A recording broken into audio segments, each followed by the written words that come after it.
నమస్తే, welcome to I dream inside politics with కవిత.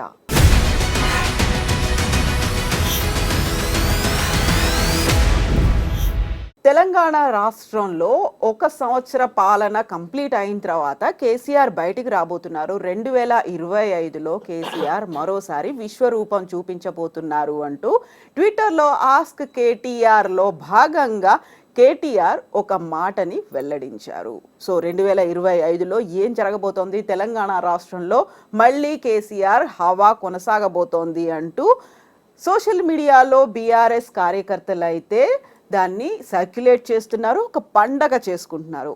ఓవరాల్గా తెలంగాణ రాష్ట్ర రాజకీయాలు ఎలా ఉండబోతున్నాయి, ఎలా మారబోతున్నాయి? మనతో పాటుగా ఉన్నారు tribal development corporation chairman and Congress senior leader Bellayya Naik garu. Bellayya Naik గారు, నమస్కారం అండి. ఎలా ఉన్నారు మీరు? నేను బాగున్నా, థ్యాంక్ యూ అండి. Wish you the same. తెలంగాణలో కాంగ్రెస్ ఎట్లుంది?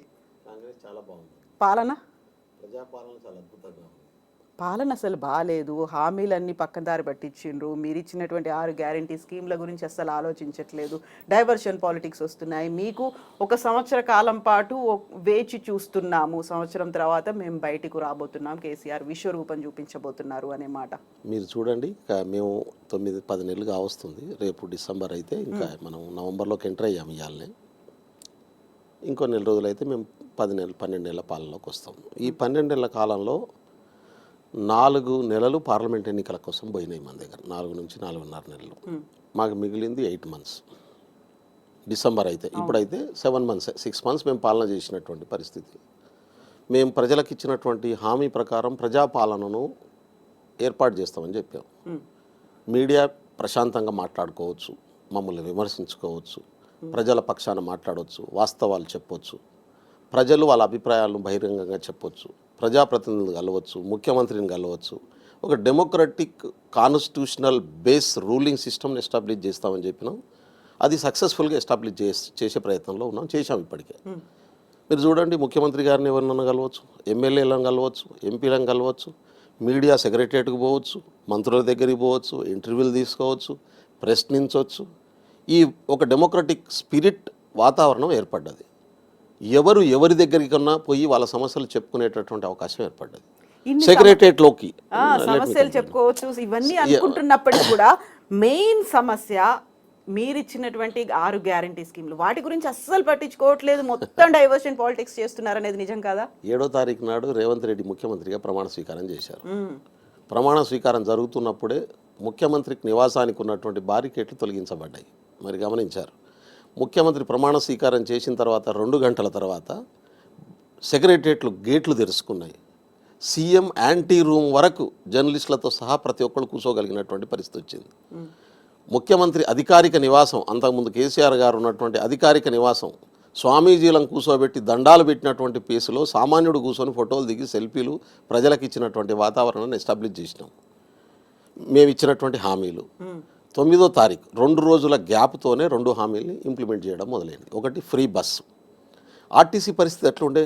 తెలంగాణ ప్రభుత్వంలో కేసీఆర్ నాయకత్వంలో 10 సంవత్సరాల పాలన తర్వాత ఆర్టీసీ సంఘాల రద్దు, ఆర్టీసీని మూతేయడం, ఆర్టీసీ ఆస్తులను ప్రైవేట్ వాళ్లకు లీజుకి ఇచ్చేయడం, ఆ లీజుకి ఇచ్చినటువంటి పెట్రోల్ బంకులన్నీ కూడా కేటీఆర్ ఫ్యామిలీలో పెట్టుకోవడం, ఆర్టీసీ ఉంటుందా ఊసిపోతుందా అనేటటువంటి పరిస్థితి నుంచి ఇవాళ 400 కొత్త బస్సులు కొని 4000 కొత్త ఉద్యోగాలకు రిక్రూట్మెంట్లు ఇచ్చేటటువంటి స్థాయికి ఇవాళ రేవంత్ రెడ్డి గారి ప్రభుత్వం తీసుకొచ్చింది.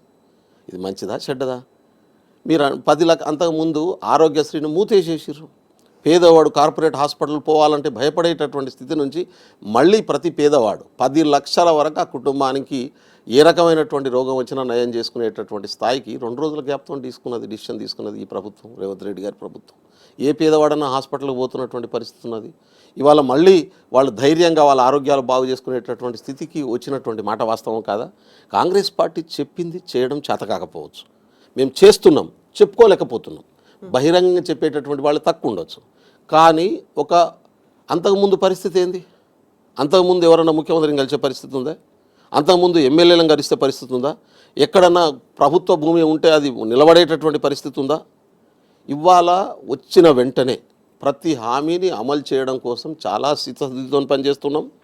చిత్తశుద్ధితో పనిచేయడమే కాదు, ఓన్లీ 6 గ్యారంటీలే కాదు, మేము ఇచ్చిన 400 హామీలను అమలు చేయడం కోసం ప్రయత్నం చేస్తూ ఉన్నాం మేము. ఇప్పుడు ఒకటి రెండు కాదండి, రెండోది ఒకటి రెండు కాదు, మీరు చూడండి 99% హామీలు ఈ 5 సంవత్సరాల కాలంలో పూర్తి చేస్తాము. మీరు చూస్తున్నారు ఇప్పుడు నిన్ననే తీసుకున్నటువంటి డిసిషన్, నిన్న దీపావళి రోజు తీసుకున్నటువంటి డిసిషను జనగణన. భారతదేశంలో సామాజిక వర్గాల వారీగా ఏ సమాజంలో ఏ వర్గం ఎంత ఉన్నదో వాస్తవ ముఖ చిత్రం 1931 తర్వాత ఇంతవరకు లేదు. దాన్ని తీసుకొచ్చేటటువంటి ప్రయత్నం రాహుల్ గాంధీ గారు మాట ఇచ్చారు. ఇందిరాగాంధీ గారి కాలంలో కూడా జరగనటువంటి పనిని ఇవాళ చేసేటటువంటి పనిగా పెట్టుకున్నటువంటి పరిస్థితి ఉంది. రేవంత్ రెడ్డి గారి ప్రభుత్వం యుద్ధ ప్రాతిపాదిక మీద రేపు 6వ తారీఖు నుంచి 26వ తారీఖు వరకు 20 రోజుల్లో ఈ రాష్ట్రంలో ఉన్నటువంటి మహిళలు ఎంత ఉన్నారు, ఏ కులపోళ్ళు ఎంత ఉన్నారు, ఎంత ఆస్తున్నది, వాళ్ళ దగ్గర ఉన్నటువంటి ఎంత వనరులు ఉన్నాయి, ఏ రకంగా ఏ వర్గం వెనకబడి ఉన్నది, ఎట్లా డెవలప్ చేయాలి, అన్ని వర్గాలను రాజ్యాంగం ప్రకారం సమాన స్థాయికి ఎట్లా తీసుకురావాలనేటటువంటి ఒక సంకల్పంతోనే ఇవాళ జనగణన మొదలు కాబోతున్నటువంటి పరిస్థితి ఉంది. కాబట్టి బెల్లయ్య నాయక్ గారు, ఇప్పుడు ప్రయత్నాలు చేస్తోంది ప్రభుత్వం, ఏదో పనులు చేయాలని, ఏదో ప్రాజెక్టులు చేయాలని, కాకపోతే అక్కడ సడన్గా కోర్టు కేసులు వస్తున్నాయి, లేకుంటే ఆందోళనలు జరుగుతున్నాయి. మీరు అమలు చేస్తామని చెప్పినటువంటి దళిత బంధు కావచ్చు, లేకుంటే ధరణి కావచ్చు, వీటన్నిటి గురించి పోరాటాలు చేస్తున్న వాళ్ళ మీద అరెస్టులు, కేసులు ఇవన్నీ అవుతున్నాయి. అక్కడ వాయిస్ని అనగదొక్కే ప్రయత్నం. ఈ 10 నెలల కాలంలో జరిగినటువంటి తెలంగాణ రాష్ట్ర రాజకీయాలు చూసిన తర్వాత ఈ రాజకీయాల నుంచి నేను తప్పుకుందామని అనుకున్నాను, కాకపోతే తెలంగాణ అభివృద్ధి కోసం, తెలంగాణ రాష్ట్ర ప్రయోజనాల కోసం కంటిన్యూ అవ్వక తప్పని పరిస్థితుల్లో ఉన్నానని కేటీఆర్ అన్నారు. కేటీఆర్ గారి మీద నేను మాట్లాడతాను, ఆయన కేసీఆర్ గారికి కూడా మాట్లాడతాను, అది కూడా చెప్తాను. ఇప్పుడు ఆయన 6 నెలల, ఇప్పుడు నిన్నటి దాకా ఏడున్నాడు, మేము వచ్చి 9 నెలలే కదా అయింది. కేటీఆర్ గారు జనం మధ్యలో ఉన్నారు కదా, కేసీఆర్ గారు జనం మధ్యలో ఉన్నారు కదా, 10 సంవత్సరాలు మీరే పాలించారు కదా, ఏం చేయగలిగినారు? ఎందుకు అసహించుకున్నారు జనం? మీకు అసహించుకునేటటువంటి పరిస్థితి ఎందుకు వచ్చింది? ఎప్పుడు పోతే ఎంత మంచిది రా అనుకునేటటువంటి పరిస్థితి ఎందుకు వచ్చింది? కేటీఆర్ ఏమన్నా వీర విప్లవకారుడా? తెలంగాణ కోసం వాళ్ళ అయ్యను తెలంగాణ ఉద్యమానికి తీసుకొస్తే ఆ రోజు మమ్మల్ని అందరినీ తిట్టినోడు కదా, ఎందుకు మా అయ్యను చెడగొడుతున్నారు మీరు అని చెప్పి అమెరికాలో ఎక్కడో పెట్రోల్ బంక్లో పనిచేసుకుంటూ వచ్చింది. ఏనికోసం ఈడ పదవి గ్యారంటీ వస్తే వచ్చిండు కదా. నేనంటా ఉన్నాను, మా కేకే మహేందర్ రెడ్డి సిరిసిల్లాలో పనిచేస్తున్నాడు అంతకుముందు, ఆయన కాదని మీ అయ్య ఉన్నది కాబట్టి బీఫామ్ ఇస్తే గెలిచినావు నువ్వు. నేనంటా ఉన్నాను, కేటీఆర్ గారు ఆ వర్కింగ్ ప్రెసిడెంట్ పదవి వేరేలకు ఇయ్యరాదు? నీ పార్టీలో నీకంటే అద్భుతంగా పనిచేయగలిగినటువంటి వాళ్ళు ఉన్నారు కదా, నీకంటే సీనియర్స్ ఉన్నారు కదా.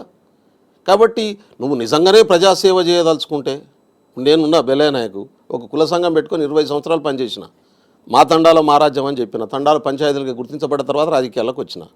అంటే నేను నిరూపించుకున్నా, నువ్వు నిరూపించుకో. 10 సంవత్సరాలు అన్ని వదిలిపెట్టి ఒక స్వచ్ఛంద సేవ చేసుకొని పని చేయి, ఎందుకు చేయవు ఆ పని?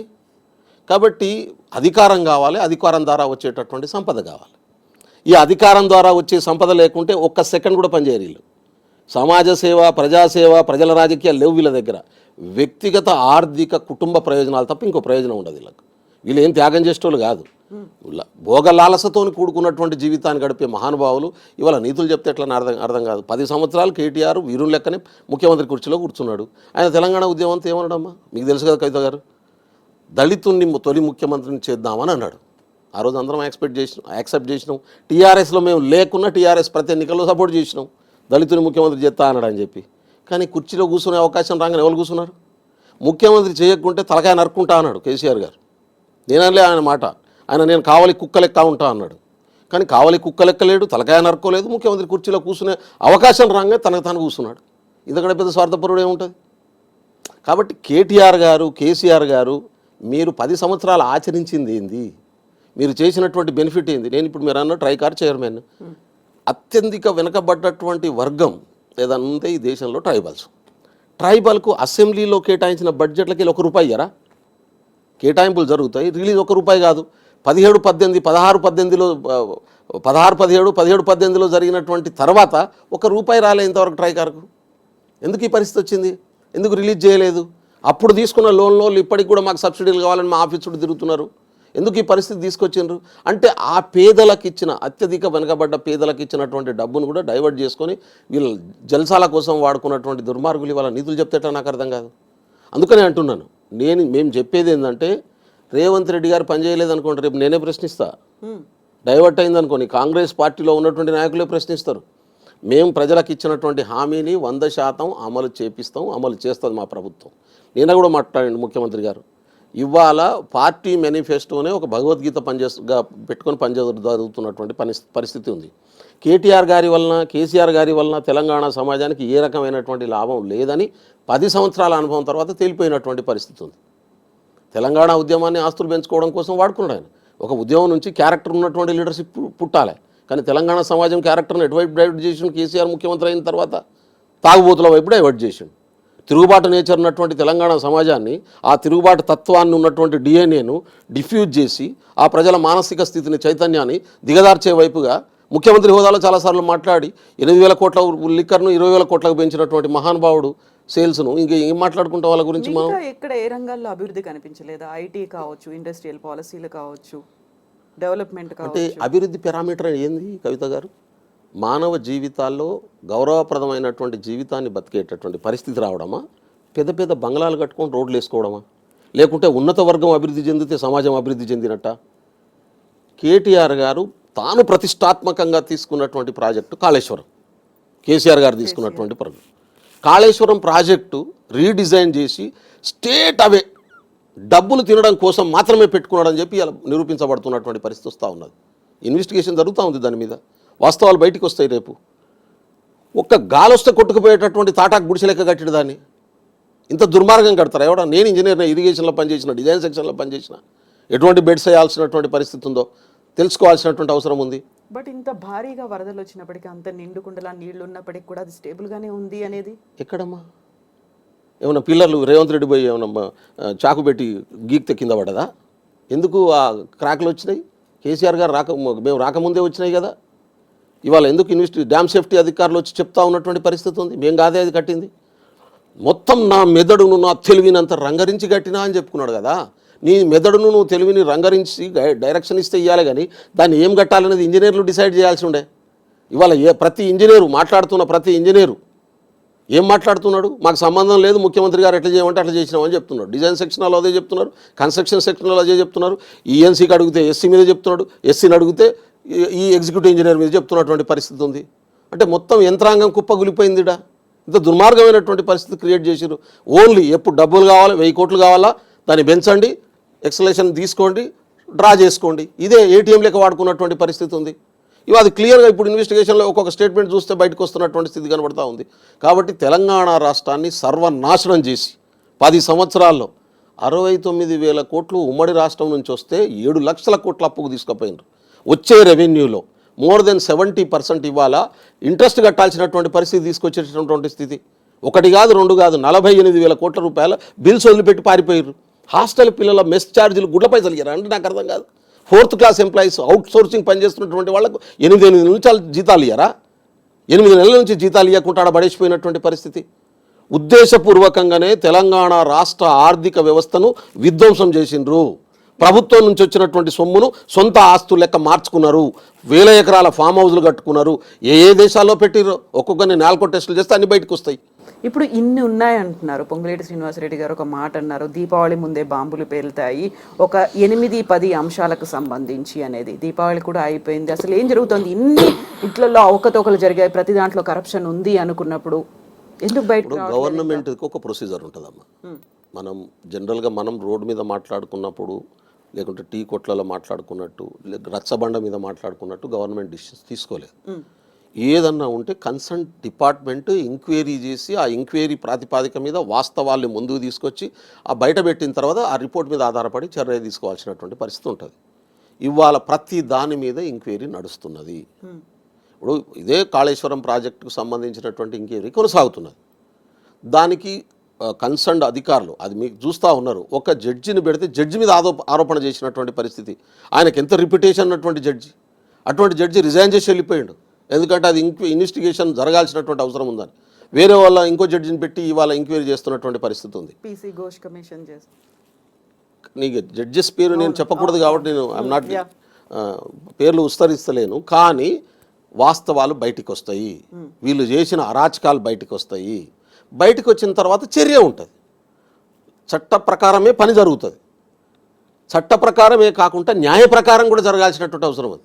ఎక్కడ కూడా రేవంత్ రెడ్డి గారు ఇంటర్ఫియర్ కావట్లేదు ముఖ్యమంత్రి. ఎందుకు కావట్లేదు? అది ఉన్నట్టుగా బయటకు రావాల్సినటువంటి అవసరం ఉంది.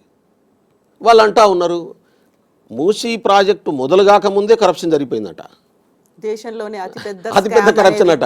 ఇప్పుడు మూసీ ప్రాజెక్టుకు సంబంధించినటువంటి డిపిఆర్ రాలేదు, దానికి సంబంధించినటువంటి ఇంతవరకు ఏ పని ఎక్కడెక్కడ చేయాల్సి ఉన్నది మార్కింగ్ జరుగుతుంది, ఎంత ప్రజలకు నష్టం జరుగుతుంది, జరిగితే వాళ్ళని ఎట్లా రిహాబిలిటేషన్ చేయాలనేటటువంటి పని నడుస్తుంది.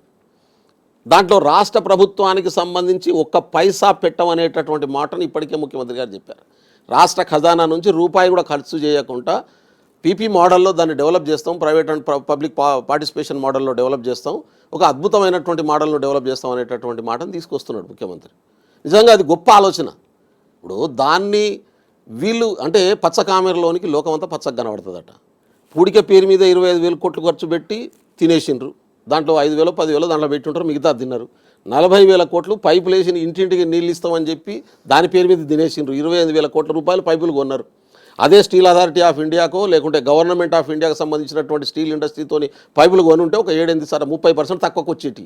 6-7 వేల కోట్ల రూపాయలు డైరెక్ట్గా కంపెనీలకు ఇచ్చి కంపెనీల నుంచి తిన్నట్టే చాలా స్పష్టంగా తెలుస్తుంది. అంటే వీళ్ళు తినడం అలవాటు అయినటువంటి వాళ్లకు మిగతా వాళ్ళు కూడా తింటారనేటటువంటి భ్రమల్లో ఉన్నారు వాళ్ళు. మిగతా వాళ్ళు కూడా ఇట్టే చేస్తారనే భ్రమల్లో ఉన్నారు. అందుకని చెప్తా ఉన్నాను, పచ్చ కామెరలోనికి లోకమంతా పచ్చగానే కనబడుతుంది. అవినీతి చేసేటోనికి అవినీతే కనబడుతుంది, పని చేసేటోనికి పని కనబడుతుంది, నడుచుటోని కాళ్ళకు దుమ్మనుకుంటుంది. మేము నడుస్తున్నాం, పని చేస్తున్నాం.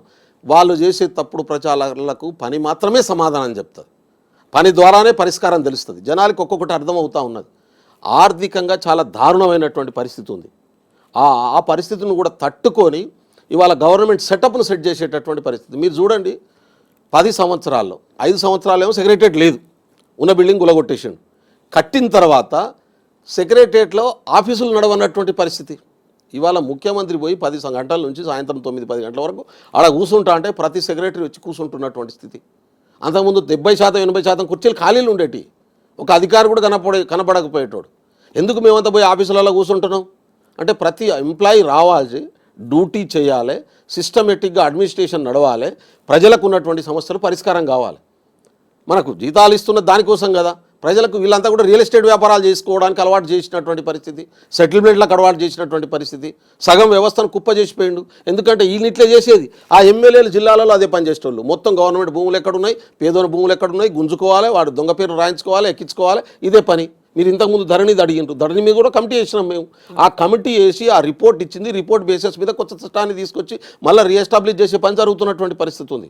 అయితే కాబట్టి ప్రతిపక్షాలు ఇవన్నీ ఆరోపణలు చేస్తున్నాయి అని మీరు అనుకుంటున్నారు. ప్రజల నుంచి రెస్పాన్స్ ఎట్లా ఉంది? వాళ్ళు ఏమైనా ఫీల్ అవుతున్నారా, మా కోసం పనిచేస్తున్నారు, ఒక మార్పు వచ్చింది అనేది ఏమన్నా? ప్రజలు చాలా సంతోషంగా ఉన్నారు.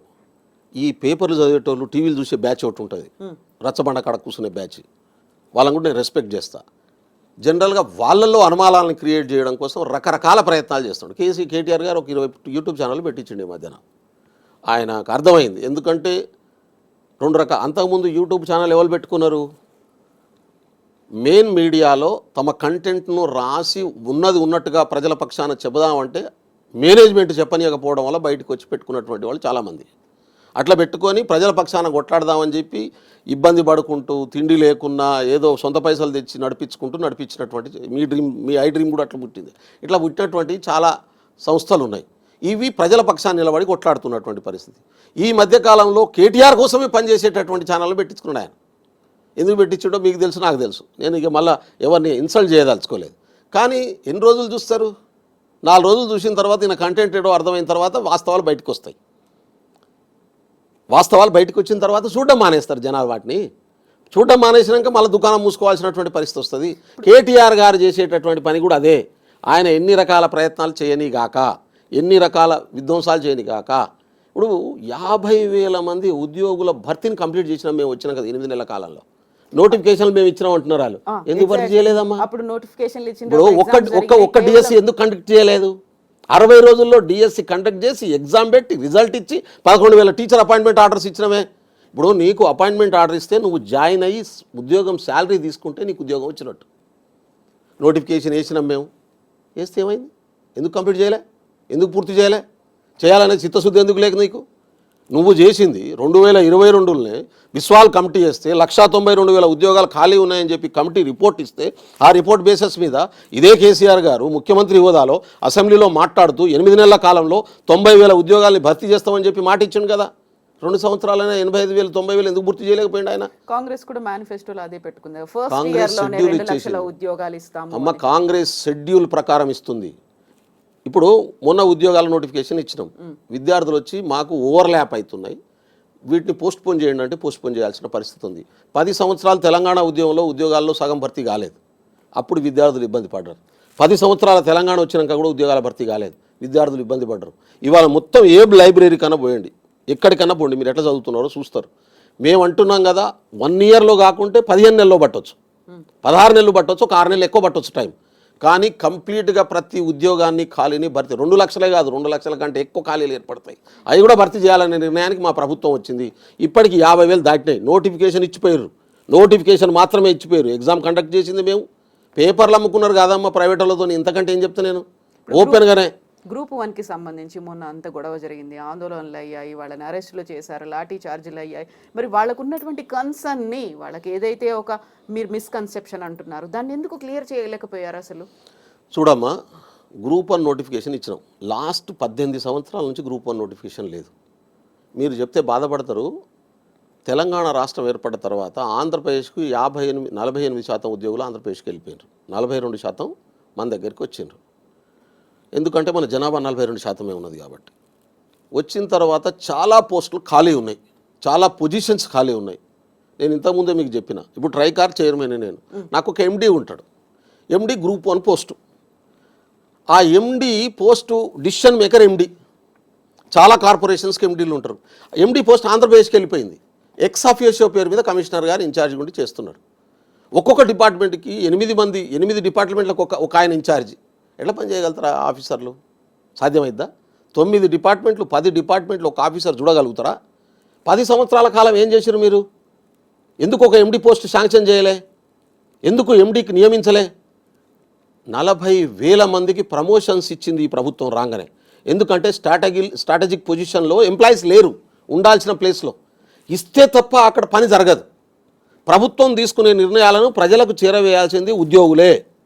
ఆ చేరవేసే ప్లేస్లో ఉండాల్సినటువంటి డిసిషన్ మేకర్ ఎంప్లాయీ లేకపోతే ఎవరు నిర్ణయం తీసుకుంటారు?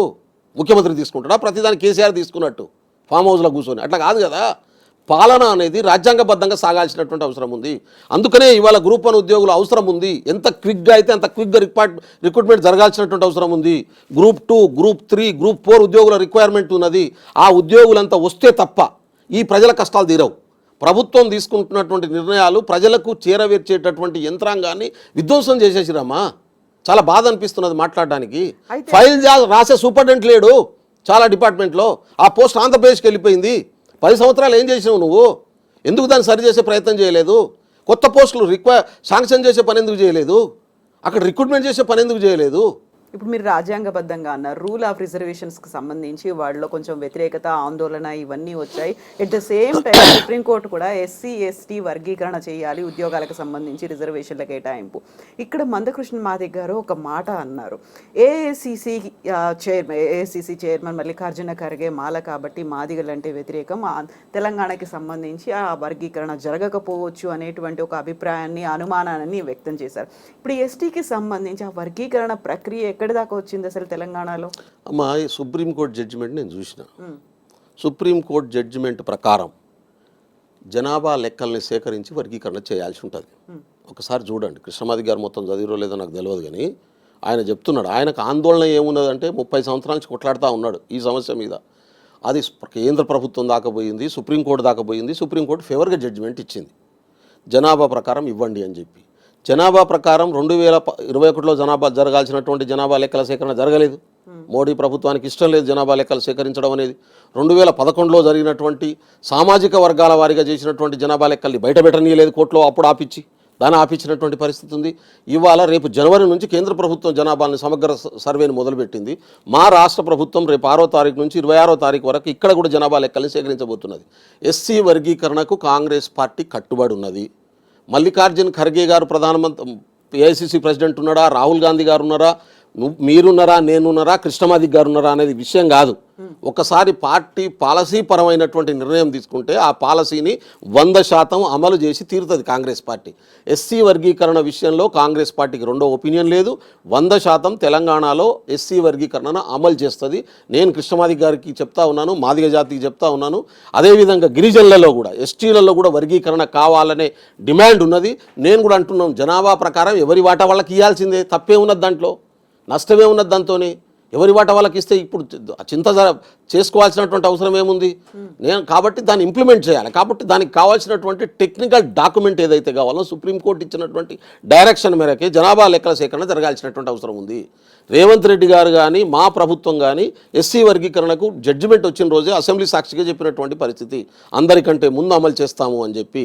కాబట్టి ఆ అమలు చేయడానికి కావాల్సినటువంటి క్యాబినెట్ సబ్ కమిటీ చేసిండ్రు, ఆ పని జరుగుతూ ఉంది. జనాభా లెక్కలు సేకరిస్తే అన్ని వర్గాలకు సంబంధించినటువంటి పూర్తి స్థాయి డేటా వస్తుంది. ఇప్పుడు 30 సంవత్సరాల నుంచి పోరాటం చేసారు, ఇంకో నెల రోజులు ఆగండి. ఈ నెల రోజుల్లో దాని ఫలితాలు వస్తాయి. రేపు 26వ తారీఖు నాడు డీటెయిల్స్ వచ్చేస్తాయి, కంప్లీట్ అయిపోతుంది. దాన్ని క్రోడీకరించడానికి ఒక వారం 10 రోజులు పట్టవచ్చు, 15 రోజులు పట్టవచ్చు. By the December of this year complete అయిపోతుంది నాకు తెలిసి. కాబట్టి ఎస్సీ వర్గీకరణకి ఈ ప్రభుత్వం చేస్తుంది, దాన్ని ఆందోళన చెందాల్సినటువంటి అవసరం లేదనేది నేను గ్యారంటీగా చెప్పదలుచుకున్నానమ్మా. ఇక రెండో అంశము, టీఆర్ఎస్ పార్టీ మిగతా పార్టీలు ఇప్పుడు అధికారంలో లేకపోతే నువ్వు ఎన్నైనా చెప్పు, నేనుంటే గిట్లా చేస్తోని, నేనుంటే గిట్లా చేస్తోని. 10 సంవత్సరాలు అధికారంలో ఉన్నావు కదా, ఎందుకు చేయలేదు అనేది ప్రశ్న ఉత్పన్నం అవుతుంది కదా. దానికి సమాధానం చెప్పకుండా కేటీఆర్ గారు, కేసీఆర్ గారు మాట్లాడే ఏ మాటకు విలువ ఉండదు. 10 సంవత్సరాలు మీరు చేస్తామని చెప్పిన ఒక దాన్ని ఇమ్ములు చేయకుండా డైవర్ట్ చేసి, మేము డైవర్ట్ చేయట్లేదు, ఉన్నది చెప్తున్నాం, ముంగడికి ఉన్న పరిస్థితులను తీసుకొస్తున్నాం చెప్తున్నాం. డైవర్ట్ చేసి మీరు మాట్లాడే మాటకు ప్రజలు యాక్సెప్ట్ చేయరు. ఏ రకమైనటువంటి నైతిక యాక్సెప్టెన్సీ ఉండదు దానికి. ఇప్పుడు డైవర్షన్ అనే మాట మీరే ఎక్కువ చేస్తున్నారని, డైవర్షన్లో భాగంగానే హైడ్రా వచ్చింది, అందులో భాగంగానే మూసి దేన్ని డైవర్ట్ చేసినామమ్మా? ఉన్నటువంటి అంశాలని, సమస్యల్ని, వీటన్నిటిని పక్కన పట్టించడానికి. ఒకటేమో మూసి ఏమో దేశంలోనే బిగ్గెస్ట్ స్కామ్ అని, ఆ తర్వాత హైడ్రా ఒక బ్లాక్ మెయిలింగ్ టూల్గా ఉపయోగపడుతోంది అనేది. ఇప్పుడు కేటీఆర్ గారు నీకెవరు బ్లాక్మెయిల్ చేసిర్రు? నువ్వు ఎవరికైనా పైసలు ఇచ్చినావా? నువ్వు ఏ రియల్ ఎస్టేట్ కంపెనీలో పైసలు పెట్టినావో అన్ని డేటా ఇవ్వండి ఇచ్చేస్తాను నేను. బ్యాక్గ్రౌండ్లో ఉండి సెటిల్మెంట్ చేసి ఏ భూములకు మీరు ధరణి తీసుకొచ్చి 30-40%, 30%, 40% పేరు మీద గుంజుకున్నటువంటి భూముల మొత్తం లెక్కలు ఇవ్వమంటే ఇచ్చేస్తాను నేను. కాబట్టి పిచ్చి పిచ్చిగా మాట్లాడొద్దు. వాళ్ళు మాట్లాడే ముందు గురువింద గింజ తననాలు పెరిగేదట అన్నట్టు. నేనంటున్నా 2 విషయాలు అడిగారు మీరు. హైడ్రా చెరువుల్ని, పార్కుల్ని, నాలాల్ని కబ్జా పెట్టినటువంటి వాళ్ళ నుంచి తీసేసి ప్రభుత్వ పరం చేయడం హైడ్రా పని. దాంతో బ్లాక్ మెయిలింగ్ ఎట్లయితుంది? ఇప్పుడు నాగార్జున కన్వెన్షన్ కూలగొట్టినామమ్మా, కోర్టు ఆర్డర్ ఉన్నది, కూలగొట్టిండ్రు. కోర్టు ఆర్డర్ ఉన్న తర్వాత 5 సంవత్సరాలు కేటీఆర్ గారు దాన్ని ఎందుకు కాపాడిండో చెప్పాలి సమాధానం. నాలాల్ని కబ్జా పెట్టినటువంటి వాళ్లకు, ఎఫ్టీఎల్లో కట్టుకున్నటువంటి వాళ్లకు, ప్రభుత్వ సొమ్మును దోసుకున్నటువంటి వాళ్ళకు కేటీఆర్ సపోర్ట్ చేయదలుచుకున్నాడా? వాళ్ళకి అండగా నిలబడదలుచుకున్నాడా? ఆ నాలా కబ్జా పెట్టడం వల్ల పడ్డటువంటి వర్షపు నీరు, చెరువులో పోవాల్సినటువంటి వర్షపు నీరు చెరువులో పోకుండా కాలనీల బది ఇండ్లకిండ్లు మునిగిపోతా అంటే ఆ మునిగిపోనిద్దామా? దీన్ని క్లియర్ చేద్దామా? ఆ నాలాలను ముంచినటువంటి వాళ్ళను సపోర్ట్ చేసేటటువంటి ఆలోచన ఏ రకమైనటువంటి ఆలోచన? పార్కుల్ని సొంత ఆస్తుల కింద మార్చుకొని వ్యాపారాలకు ఇచ్చుకున్నటువంటి వాళ్ళను కూలగొడితే సపోర్ట్ చేసేటటువంటి ఆలోచన ఎటువంటి ఆలోచన? మీరు అన్నట్టు ఎక్కడనైనా ఎఫ్టీఎల్ కాకుండా బఫర్ జోన్లో పేదవాడు ఇల్లు కట్టుకొని ఉండుంటే దానికి గతంలో ప్రభుత్వాలు ఉన్నటువంటి ప్రభుత్వాలు అనుమతి ఇచ్చినటువంటి వాటికి కాంపెన్సేషన్ చేస్తామని చెప్పి ముఖ్యమంత్రి గారు చెప్పారు. పేదవాళ్ళకు సంబంధించి, మధ్యతరగతి వర్గానికి సంబంధించి అండగా నిలబడడానికి సిద్ధంగా ఉన్నది ప్రభుత్వం. ఉద్దేశపూర్వకంగా వ్యాపార కేంద్రాలుగా పెట్టుకున్నటువంటి వాటికి సపోర్ట్ చేయడానికి సిద్ధంగా లేదు. దాన్ని రెవెన్యూ, మీరు బతకడం కోసం ఇల్లు కట్టుకోవడం వేరు, మీరు బతకడం కోసం కాకుండా దాని ద్వారా ఆర్థికంగా లాభాలు సంపాదించడం కోసం పెట్టుకున్నది వేరు. 500 కోట్ల రూపాయలు సంపాదించండు కన్వెన్షన్ పేరు మీద కోర్టు స్టే ఉండగా ఎందుకు గులగొట్టలే కేటీఆర్? ఎఫ్టీఎల్ ఉన్నదాన్ని ఎందుకు కాపాడిండు? ఏ ప్రయోజనాల కోసం కాపాడిండు ఇంతకాలము? ముందు సమాధానం చెప్పి అడుగు. ఎందుకని మీరు అనుకుంటున్నారు? ఎందుకనేది ఆయన సమాధానం చెప్పాలి, నాకు తెలియదు, నేనేం అనుకోవట్లేదు. ఆయన కాపాడింది వాస్తవం, కోర్టు ఆర్డర్ ఉండగా కూడా కూలగొట్టకుండా ఉన్నది వాస్తవం. కేటీఆర్కు వాళ్ళకు ఉన్న సంబంధం ఏందో చెప్పాలి, కేటీఆర్ గారే చెప్పాలి. నేను చెప్పడం కుదరదు, ఆయన చెప్పుకోవాలి, దానికి ఆయన ఎక్స్ప్లెనేషన్ ఇవ్వాలి. అది చెప్పకుండా నువ్వు హైడ్రా మీద మాట్లాడే నైతిక కేటీఆర్కి ఎక్కడిది? అయితే ఇప్పుడు ఇక్కడ బ్లాక్ మీరు అడిగింది మూసీ నదికి సంబంధించి. మూసీ నది ఒక ప్రపంచంలోనే నదులు చాలా నదులు ప్రపంచంలో ఉన్న పెద్ద నగరాల నుంచి పోతున్నాయి. మీ ప్రపంచంలో నేనైతే విదేశాలకు పోలేదు, ఆ వీడియోలో ఈ చూస్తూ ఉంటాను అప్పుడప్పుడు. మీలాంటి వాళ్ళు పోయిన వాళ్ళు చెప్పాలి, నాకు పాస్పోర్ట్ కూడా లేదు ఇంతవరకు బయటికి పోనీకి. మరి మీరు చాలా వెళ్ళలేకపోయారు మొన్న మూసి అంటే మా వాళ్ళు పెద్దోళ్ళు వెళ్ళారు కదా దక్షిణ కొరియాకి. అయితే నదుల మధ్యన పట్టణాల మధ్య ఉన్నటువంటి నదులలో చేప పిల్లలు కనబడుతున్నటువంటి నదుల్ని చూస్తూ ఉన్నాం మనం. అదే పద్ధతులు ఇక్కడ డెవలప్ చేస్తామని మా ప్రభుత్వం చెప్తా ఉన్నది. మంచిదే కదా అది. అయితే దాంట్లో పేదవాళ్ళు అక్కడక్కడ ఇళ్ళు కట్టుకున్నటువంటి వాళ్ళు ఒక 14-15 వేల మంది ఉన్నారు. వాళ్ళని ఐడెంటిఫై చేసి ఆ మూసి మురుకు నుంచి తీసి మంచి ఇండ్లు, డబుల్ బెడ్రూమ్ ఇండ్లు, రెండోది హౌసింగ్ బోర్డు కట్టినటువంటి ఇళ్ళు, ప్రభుత్వం కట్టి ఖాళీగా ఉన్నటువంటి ఇళ్లలో షిఫ్ట్ చేసి వాళ్ళకి మళ్ళీ కొత్త వ్యాపారాలు చేసుకోవడానికి 2 లక్షల రూపాయలు ఇచ్చి ఆర్థికంగా చేయూతనిచ్చి నిలబెట్టే ప్రభుత్వం చేయడం తప్ప? అయితే ఆలోచన ఎందుకు ప్రభుత్వం ఈయన ఎందుకు చేయలేదు? అంటే ప్రాపర్ గా ఆలోచన చేయలేకపోతుంది. ఇప్పుడు గండిపేటని గోదావరి నీళ్లతో నింపేస్తాము, ఆ తర్వాత డైవర్షన్ వీటన్నిటిని చేద్దాము అంటే అక్కడే అవకతవకలు కనిపిస్తున్నాయి. ఇక్కడ ఏం అవకతవకలు జరిగినా ఏమన్నా కేటీఆర్ దగ్గర ఏమన్నా డేటా ఉంటే ఇవ్వండి. ఇగో పలాని దగ్గర ఇంత నష్టం జరిగింది, ఇది మీరు తిన్నారు, ఇగో ఇది డైవర్ట్ అయిందని ఏమైనా ఉంటే డాక్యుమెంట్ ఎవిడెన్స్ ఇవ్వమని చెప్పండి, నేను కంప్లైంట్ ఇస్తా. గాలి మాటలు మాట్లాడితే ఎట్లా కేటీఆర్ అని గాలి మాటలే అయినాయి. నేను అందుకునే అన్న ఎవిడెన్స్ ఏమైనా ఉంటే తీసుకురా, దాన్ని మాట్లాడదాం, చర్చిద్దాం, కంప్లైంట్ ఇద్దాం, నేను రెడీ. కాబట్టి కేటీఆర్ నోటికొచ్చింది మాట్లాడడం, పండుకున్నాక వచ్చే కళలను పట్టుకొని మాట్లాడితే పరిష్కారాలు కావు. తప్పుల మీద తప్పులు చేసుకుంటూ పోతున్నారు. ఏమమ్మా కుటుంబ ఫ్యామిలీ ఫంక్షన్లో ఏం పెట్టుకున్నారు వాళ్ళు? పరువు పోతుంది బయట మాట్లాడుకుంటే. మందు పార్టీ జరగదా? మందు పార్టీ జరగడం వేరు. క్యాసినోలు పెట్టుకుంటారా అమ్మా ఎవరన్నా? మీ ఇంట్లో ఫంక్షన్ జరిగితే క్యాసినో పెడతావా? మా ఇంట్లో జరిగితే పెడతావా? అది మన సంస్కృత? క్యాసినో కాయిన్స్ దొరుకుతాయాడా? డ్రగ్స్ దొరుకుతాయాడా? ఏం సంస్కృతిని తీసుకురాదలుచుకున్నారు తెలంగాణకు వీళ్ళు? వీళ్ళ కుటుంబ సంస్కృతి ఇటువంటిదా? దాన్ని సమర్థిస్తారా కేటీఆర్? మళ్ళా సిగ్గుండాలి ఆయనకు మాట్లాడడానికి. నాకు బాధ అనిపిస్తున్నది. మహిళలు, కుటుంబ సభ్యులు, మన ఫ్యామిలీస్ వచ్చి కూర్చున్న కాడ క్యాసినోలు పెట్టి ఆడిస్తావు నువ్వు. ఇది తెలంగాణ సంస్కృతా? దీన్ని సమర్థిస్తావా? మళ్ళా మా మీద దాడి చేస్తారని చెప్తావా? అవును, 18 ఏళ్లుగా తన రాజకీయాల్లో ఉన్నప్పుడు జరగనంత దాడి ఇప్పుడు జరుగుతోంది అనే మాట కూడా. 18 ఏళ్ళు ఆయన ఏడ ఉన్నాడమ్మా? ఐఎస్ ఆటోన్ ఉన్నాడు. మీరెందుకు కుటుంబం మీద అటాక్ చేస్తున్నారు? నేనేం కుటుంబం మీద అటాక్ చేయట్లేదు. మీరు in the sense Congress party. నేను ఆయన మీద నేనేమంటే కేటీఆర్ ఒక రాజకీయ నాయకుడుగా ఫిట్ అయ్యేటటువంటి వ్యక్తి కాదు. ముందు ఐఎస్ సపోర్ట్ చేసిండు కాబట్టి నిలబడ్డాడు, తప్పేం లేదు, నిలబడు. ఆయన అవకాశం ఇచ్చిండు కాబట్టి ఎమ్మెల్యే గెలిచినావు, నిలబడు. ఇంకోని ఘోష ఆయనకి ఇచ్చిండు.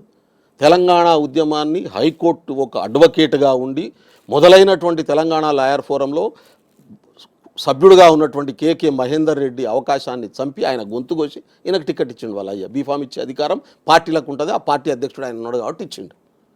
అంతకుముందు నువ్వు నీ పరిస్థితి ఏంది కేటీఆర్ గారిది? నువ్వు విదేశాల్లో చదువులకు పోయి నీ బతుకు నువ్వు బతుకుతున్నావు. ఎట్లా బతుకుతున్నావు నేను చెప్పాల్సిన అవసరం లేదు, చాలామంది చెప్తుంటారు. I don't comment on personals. కానీ జరిగింది ఏంది? నీకు నిచ్చలమెట్లుగా ఉపయోగపడ్డది మీ ఫాదర్, ఉపయోగించుకున్నావు. నువ్వు ఏదో త్యాగం చేసినావు అనే బిల్డప్ ఎందుకు? ఏం త్యాగం చేసినావు? అంతకంటే ముందుకున్నటువంటి జీవితం కంటే దీనమైన జీవితంలోకి వచ్చినవా? అంతకంటే ముందున్నటువంటి ఆస్తుల్ని కోల్పోయి ఇంకా దీనమైన పరిస్థితికి వచ్చినవా? అంతకంటే ముందున్నటువంటి జీవితం కంటే గొప్ప జీవితం గడుపుతున్నావా, తక్కువ జీవితం గడిపినవా? ఇక్కడ త్యాగం ఎక్కడిది? భోగమే తప్ప. 10 ఏళ్లలో తెలంగాణ డెవలప్ అవ్వలేదు.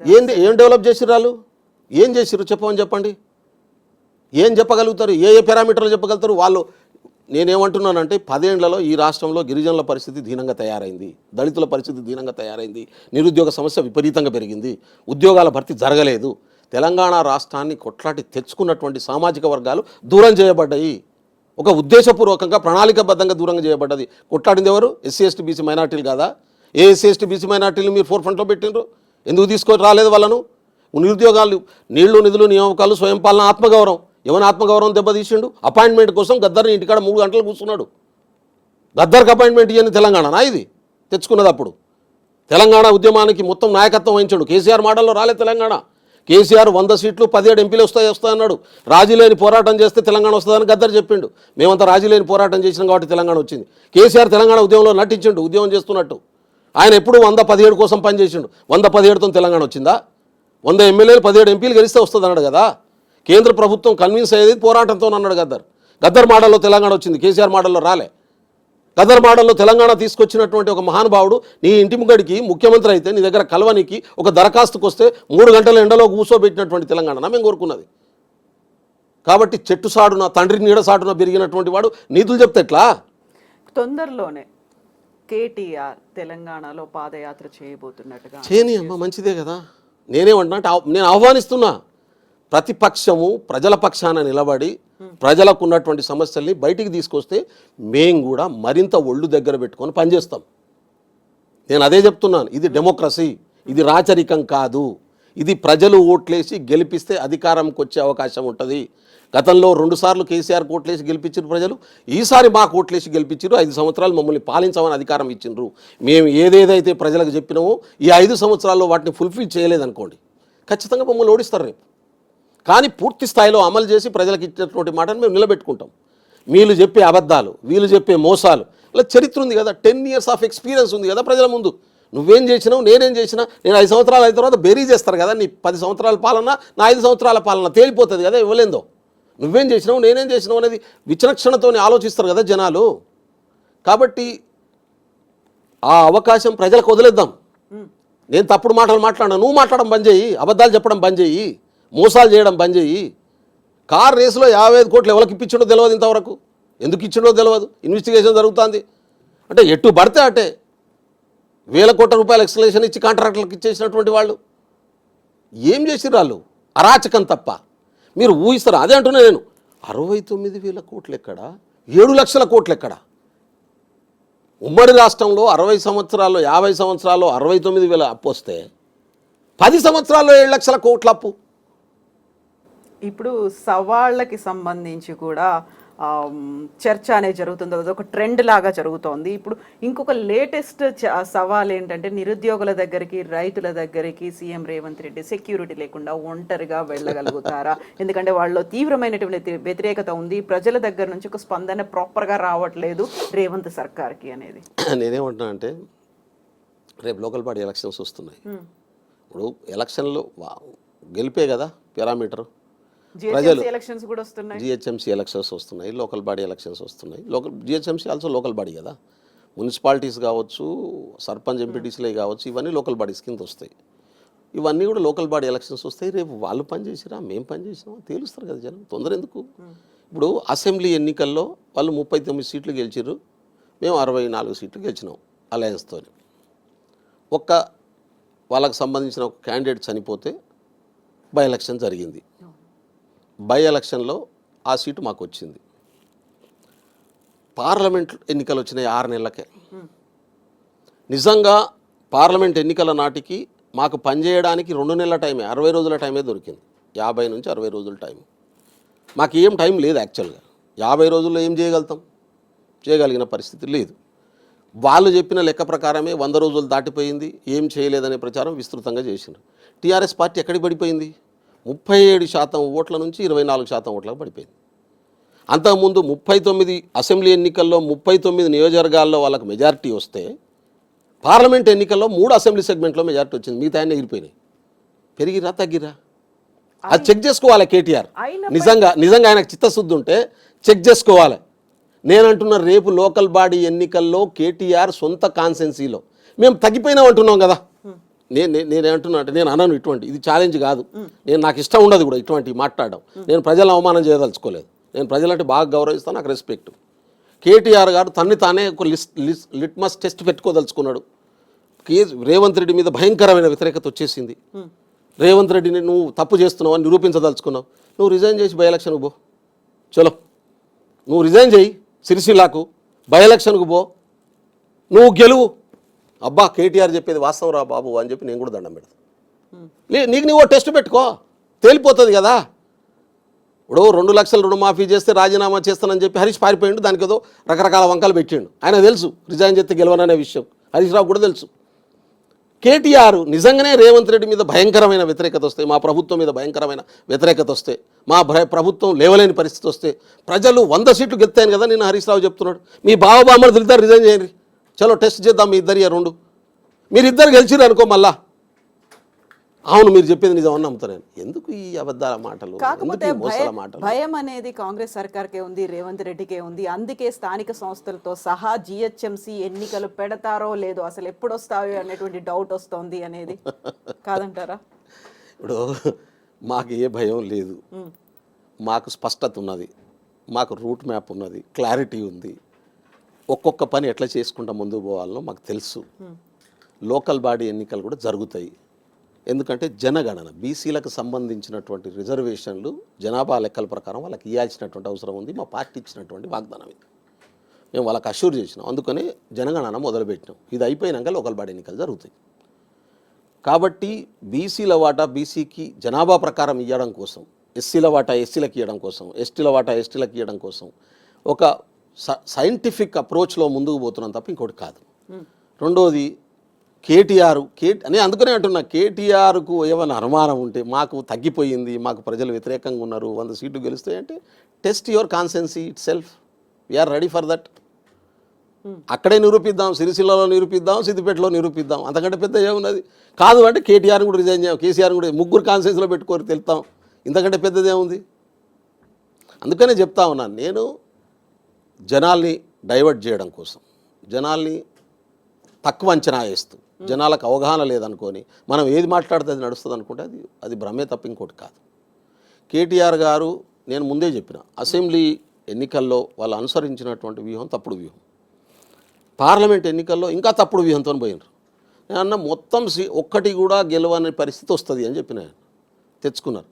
వాళ్ళు ఎత్తుగడేంది కాంగ్రెస్ను టార్గెట్ చేద్దాం, మనం రాకున్నా పర్లేదు, బీజేపీకి సపోర్ట్ చేద్దామని చెప్పి ట్రయాంగిల్ ఫైట్ను బైపోలార్ ఎలక్షన్లో కన్వర్ట్ చేసినారు. ఎవరికి వాడే ఉరేసుకున్నాడు. ఇది టీఆర్ఎస్కు ఉరి అవుతుందని చెప్పిన నేను ఆ రోజు. తాను చేస్తున్నటువంటి తప్పుడు రాజకీయ ఎత్తుగడ, తద్వారా 3 నియోజకవర్గాల్లో మాత్రమే లీడ్ వచ్చే పరిస్థితి తెచ్చుకున్నారు. బీజేపీకి 8 వచ్చినాయి, మాకు 8 వచ్చినాయి. ట్రయాంగిల్ ఫైట్ అయితే 14 సీట్లు వచ్చేటి మాకు. నేను మళ్ళీ చెప్తున్నా, ట్రయాంగిల్ ఫైట్ అయితే 13-14 సీట్లు వచ్చేటి రేవంత్ రెడ్డి గారు చెప్పినట్టు. కానీ 13-14 సీట్లు కాంగ్రెస్కి ఎంపీ కనుక వచ్చేస్తే కాంగ్రెస్ చాలా బలం అయిపోతుంది. కాబట్టి ఇక్కడ మనకు రాకున్నా పర్లేదు, ముందు బీజేపీ గెలిచినా పర్లేదు అని బీజేపీకి ఓపెన్గా ఎక్కడిదక్కడ 3 రోజుల ముందు నుంచే డైరెక్షన్స్ ఇచ్చి సపోర్ట్ చేశారు. తమకు తాము ఉరేసుకున్నారు. ఒక పార్టీ కార్యకర్తలు తమ నుంచి దూరంగా అయిన తర్వాత మళ్ళీ రిస్టోర్ చేసుకోవడం చాలా కష్టం. ఒక నిర్మాణయుతంగా పనిచేసే వాళ్ళకి అర్థమవుతుంది. ఎందుకంటే నేను 25 సంవత్సరాల నుంచి పనిచేస్తున్న గ్రౌండ్లో ఎట్లా ఒక ఆర్గనైజేషన్ ఎట్లా బిల్డ్ చేయాలి, ఒక రాజకీయ నిర్మాణాన్ని ఎట్లా చేయాలి, ఎట్లా కార్యకర్తల్ని కాపాడుకోవాలనేటటువంటి విషయంలో నాకు బాగా తెలుసు. ఏం చేస్తే ఏం రిజల్ట్ వస్తుంది అనే విషయంలో కూడా నాకు క్లారిటీ ఉంది. కానీ కేసీఆర్ తీసుకున్నటువంటి తప్పుడు నిర్ణయం వల్ల టీఆర్ఎస్ పార్టీ ఖతమైంది. అది లేవడం అనేది చాలా కష్టమైనటువంటి పని. లోకల్ బాడీ ఎన్నికలు జరిగితే దానికి లోతేందో వాళ్ళకి అర్థమవుతుంది. వాళ్ళు ఎక్కడ తప్పు చేస్తున్నాం అనేటటువంటి విషయం కూడా అర్థమవుతుంది. అది రెక్టిఫై చేసుకోకుండా, క్యాడర్ను రిస్టోర్ చేసుకునే పని చేయకుండా, తప్పు చేసినటువంటి వాళ్ళను పక్కన పెట్టి పని చేసినటువంటి వాళ్ళని హక్కున చేర్చుకునే పని చేయకుండా మొదట టీఆర్ఎస్ను బీఆర్ఎస్గా మార్చడంతో దాని ఆత్మను తీసేసారు. ఆ పార్టీ ఆత్మ ఏదైతే ఉంటుందో అది తీసేసాడు కేసీఆర్.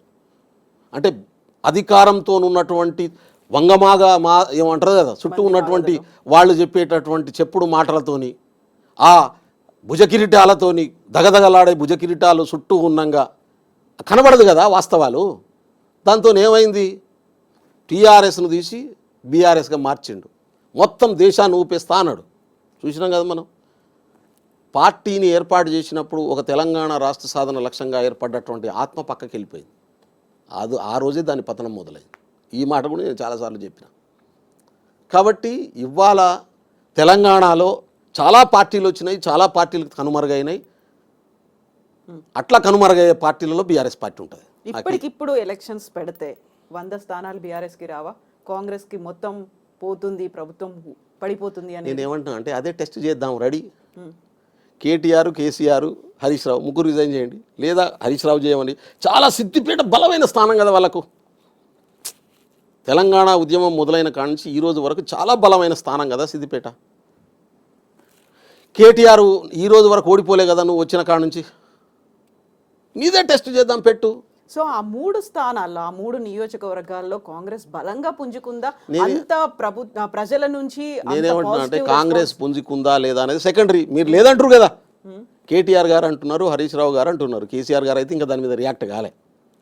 కేటీఆర్ గారు, హరీష్ రావు 100కు 100 ఎత్తా అంటున్నాడు. 100లో తనదైతే ఉంటుంది కదా గ్యారంటీగా. హరీష్ రావు గారు కేటీఆర్ గారు అంటున్నారు అసలు కాంగ్రెస్ పార్టీ ఖతమైపోయింది, ఇక్కడ ప్రజలంతా తీవ్రమైన వ్యతిరేకత ఉన్నారు. Let us test. మీరు కదా ముందుకు లేదని చెప్తున్నారు, ప్రూవ్ చేయండి. దానికి నేను మార్గం కూడా చెప్తున్నా, మీరు ఇద్దరు రాజీనామా చేయండి. బై ఎలక్షన్ మీకు కొత్త కాదు కదా, ప్రతి బై ఎలక్షన్ తెలంగాణ ఉద్యమంలో కూడా కొట్లాడి గెలిచి వచ్చారు కదా, గెలిచారు కదా.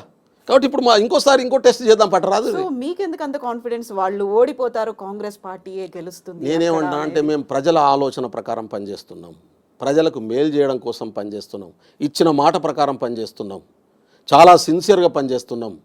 వనరులు వీళ్ళు విధ్వంసం చేసిపోయిందని. ఇప్పుడు నేను చిన్నప్పుడు మోటార్ నడుస్తా అంటే నీళ్లు కట్టినాను, తర్వాత ఇంజన్లు వచ్చినాయి, ఏది ఆయిల్ ఇంజన్లు. నీళ్ళు ఎక్కువ వచ్చేటి ఒక్కడు కడితే సరిపోదని ఇద్దరు నేను మా నాయనో లేకుంటే మా తమ్ముడో లేకుంటే మా చెల్లెో ఎవరో, మా చెల్లె కూడా మేము కట్టేటోళ్ళం నీళ్ళు, 2 పాయలు చేసి నీళ్ళు కట్టేటోళ్ళం, నీళ్ళు ఎక్కువ వస్తాయంటుండే.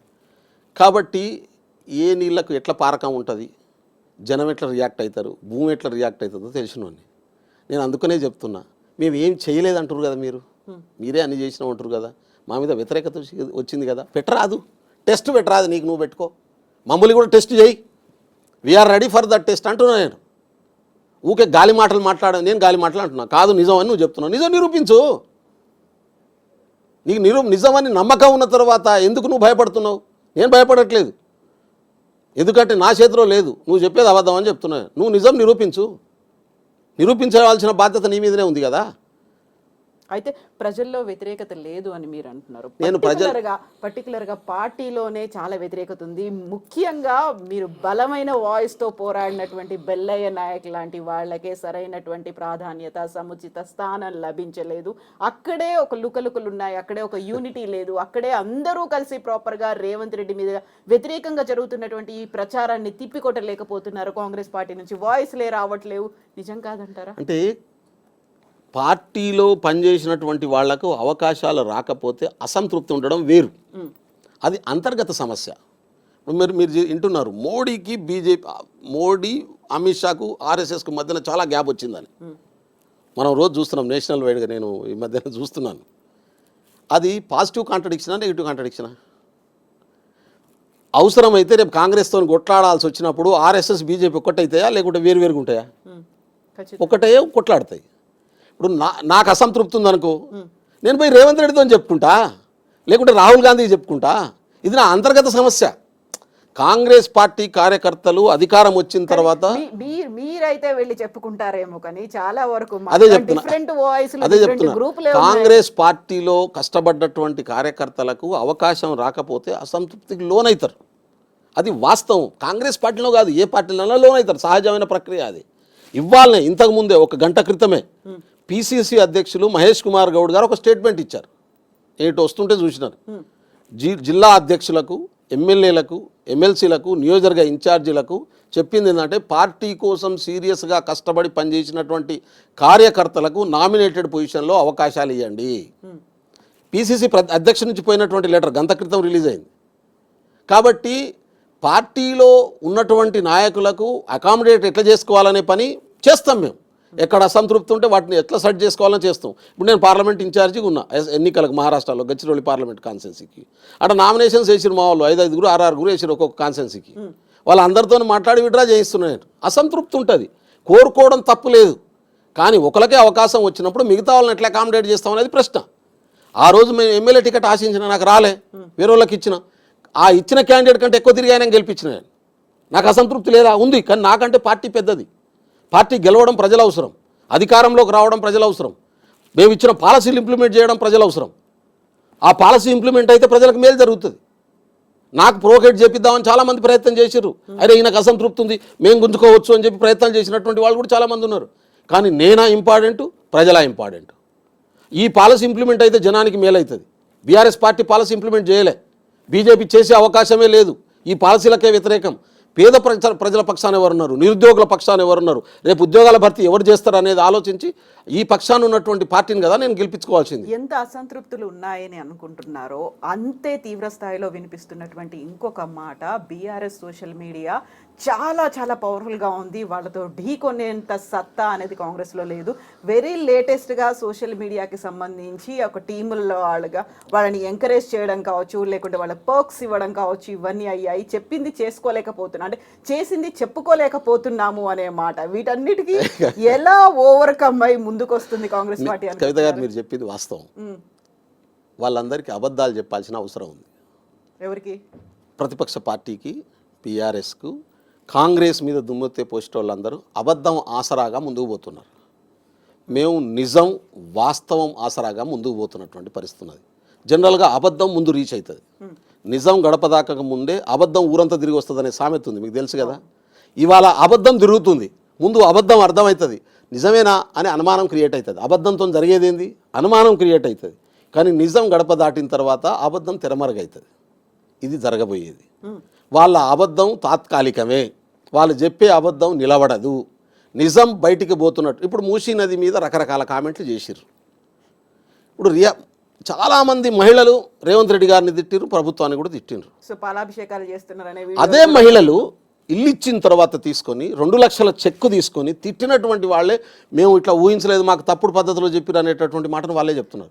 అందుకనే చెప్తున్నాను నేను. హైడ్రా విషయంలో మాత్రం బోల్డ్ మంది బాధితులు అయితే మిమ్మల్ని తిడుతున్నారు. నేను మళ్ళీ ఏదంటేనా, నేను హైడ్రాకు సంబంధించి కూడా ప్రభుత్వ స్థలాల్లో ఇల్లు కట్టుకున్నటువంటి వాళ్ళు కాంగ్రెస్ పార్టీ నాయకుల, బీఆర్ఎస్ పార్టీ నాయకుల, సామాన్య జనమ, పేదవాడా, ఉన్నవాడా, వ్యాపారస్తుడా ఇట్లా కేటగరైజ్ చేసి ప్రభుత్వ స్థలాలను కాపాడడం 100% గ్యారంటీ.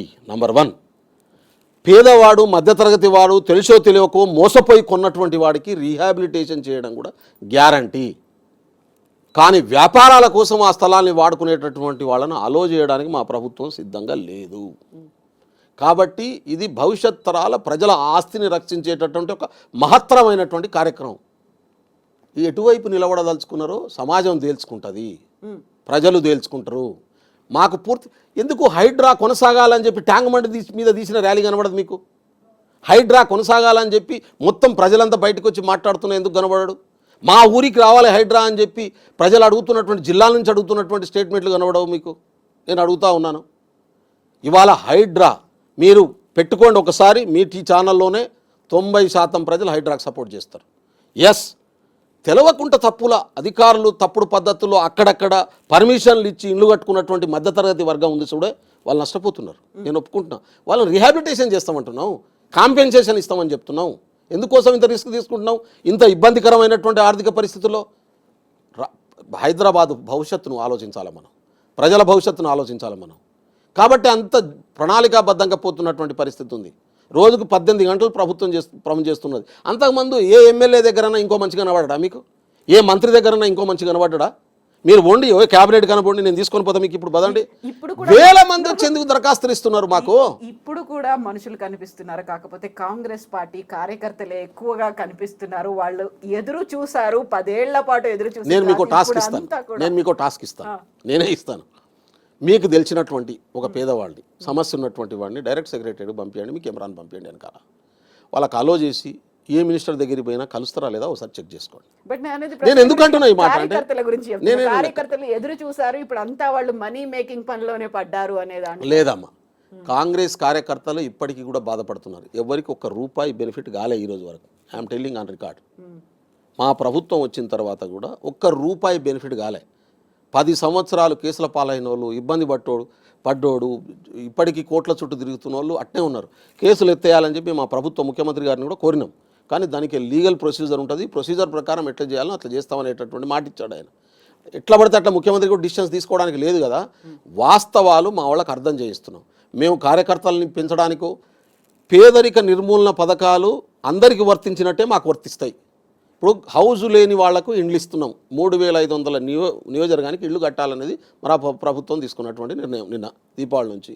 ఇది కాంగ్రెస్ వాళ్ళకి ఇయ్యం, అందరికి ఇస్తాం. దాంట్లో కాంగ్రెస్ కార్యకర్త కూడా ఉండొచ్చు. మీకు అర్థమైంది కదా.